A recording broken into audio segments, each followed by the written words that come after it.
Much of the British press hailed it as a Brexmas, the deal itself more important than the details.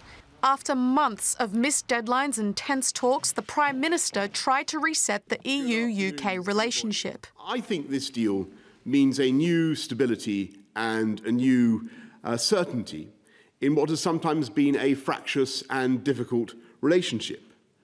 We will be your friend, your ally, your supporter, and indeed, never let it be forgotten, your #1 market.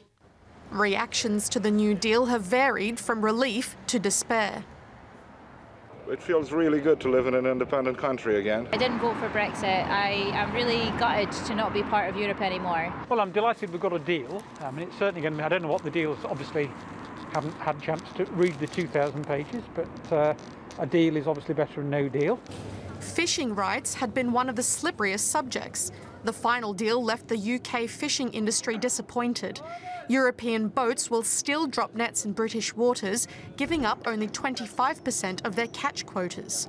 British exporters face new bureaucratic burdens, with business groups saying they have little time to prepare.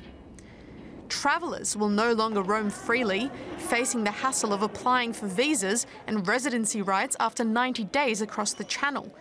And UK students will be cut off from the EU's university exchange programme, Erasmus. The European Commission President turned to Shakespeare to express her mixed emotions. I only feel quite satisfaction and, frankly speaking, relief. I know this is a difficult day for some, and to our friends in the United Kingdom, I want to say, parting is such sweet sorrow.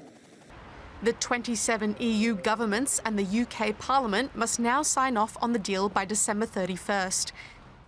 The deal is done. 4 years after the people of Britain voted by a narrow margin to leave the European Union, the two sides have reached an agreement that outlines the terms of their future relationship. The resolution comes just days before a transition period was due to end. Major sticking points in recent months have included securing a level playing field on trade, dispute resolution and fishing rights. It's 4.5 years. Let's take a listen to what EU Commission President Ursula von der Leyen had to say about this historic moment. The United Kingdom is a third country, but it remains a trusted partner. We are long-standing allies.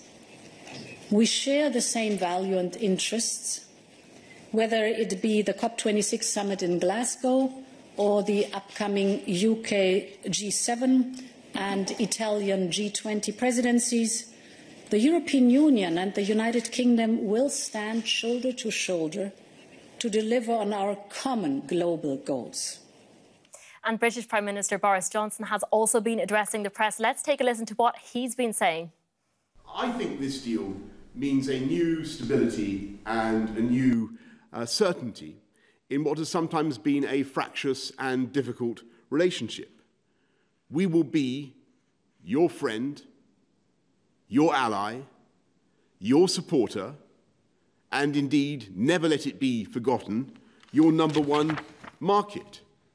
Because although we have left the EU, this country will remain culturally, emotionally, historically, strategically, geologically attached to Europe. And of course, this deal was of a long time in the making, and in many ways it represents the beginning of what could be a long post-Brexit journey for the United Kingdom. My colleague Daniel Winter on the road ahead.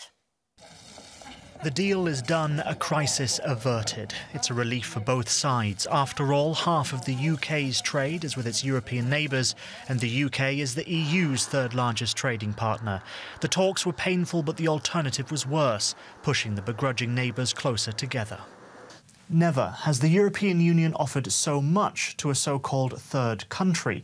The UK has enhanced its decision-making at home, but still has access to the EU market, whereas the EU has kept a key customer for billions of euros of goods. A lot will change come the 1st of January. The biggest, the UK will be out of the EU single market, but both sides will continue to have tariff-free access to each other's economies. Citizens from either side will no longer have the automatic right to live and work in each other's territories. There's likely to be delays at borders as everyone gets used to complicated new customs systems. And the UK will stop most of its payments into the EU's budget. Selling British wares freely in the EU's marketplace is the first big step, but Britain still has a monumental task ahead of it. Before Brexit, Britain had access to scores of deals. Now it's on a shopping spree, bartering with partners to snap up trade pacts worldwide. The UK has already signed up 59 countries to continue trading under the same conditions as with the EU, plus a fresh deal with Japan. That's €220 billion worth of trade. Still, there are noticeable absences. The US would be the big prize, but President-elect Biden has voiced concerns over Brexit, which could signal tough negotiations ahead. Canada has agreed a temporary deal while talks on a permanent trade pact continue. Negotiations with Australia started in the summer and are still ongoing. Whether the UK will do a trade deal with the world's second biggest economy, China, is an open question. The UK isn't part of the heavyweight EU economy anymore, which could weaken the UK's hand in these trade talks. The new deal will be a relief on both sides of the Channel, but for Britain, the toughest times may lie ahead. Experts predict economic growth to slow, living standards to drop. After all, Brexiteers dreamed of gaining sovereignty, but to buy that, they've given away their country's international influence. Right now, the UK needs good news for its economy. As with everywhere, the pandemic has eaten away at growth, hastening the decline of thousands of small towns and cities. Getting trade humming through Britain's ports will help mitigate those effects, but will the opportunity cost of Brexit leave the UK far weaker in the world than it could have been? Or will Britain confound critics and build itself into a Singapore on the English Channel? The odds are stacked against them, but by getting a deal with the EU done, Britons have looked beyond their island and taken the first important step. And speaking of looking beyond their own island, let's get the transatlantic view on this deal from DW Business correspondent Jens Korte in New York. Jens, this is, of course, huge news here in Europe. How important is this deal for US investors in particular?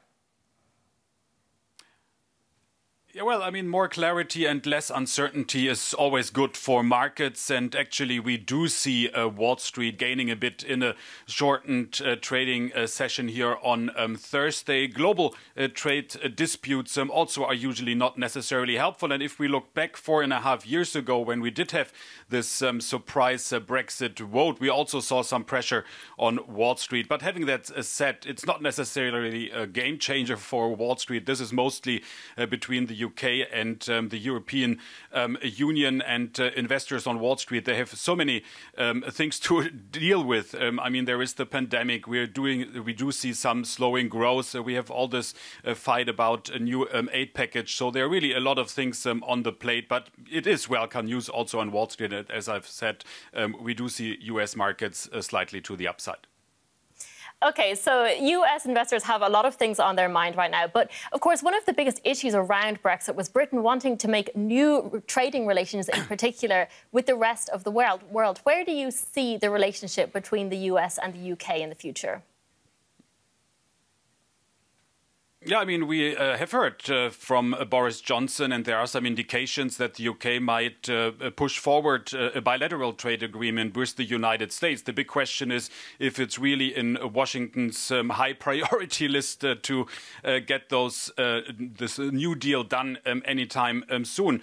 There is no pressure for the upcoming president, Joe Biden. First of all, the US actually has a trade surplus with the UK, so why make big changes at this point? And then also Boris Johnson was considered to be rather close with US President Donald Trump, and I'm not so sure if we have the same feelings between the upcoming president Joe Biden and Boris Johnson. So I would be cautious to really believe that we get a new trade deal anytime soon. It might be in the interest of Washington to really clear things first with the European Union and with China before they take care of the UK. Squat in New York. Thank you very much.